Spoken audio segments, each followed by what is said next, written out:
Residence ABC Paulista by Gui Mattos in Essay with São Paulo, Brazil. On a large corner lot, this project involves the demolition of an old house and renovation to a completely new plan, configured based on reading the shape of the land, its slope, pre-existing gardens, and, finally, potential views to be framed. In a ET shape, the house develops along two axes, a larger wing, which creates a wall for the neighbor and is the entrance to the house, developing into a social area and, on its other side, transforming into a zone intimate.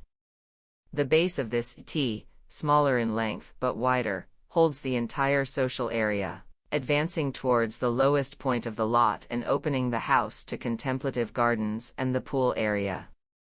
At the junction between the two arms, a spiral staircase is positioned, directing the resident to a second experience level, an area with extra rooms for guests and a leisure zone, with a gym, sauna, and massage room.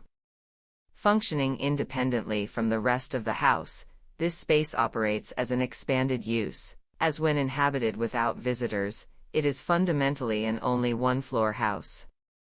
Looking from another perspective, the project can also be defined by two horizontal planes, metal structures covered with wooden lining and stone flooring, with a game of movement of volumes inside. Independent monoliths organize the program between intimate areas and configure, among themselves, transitional spaces for social living.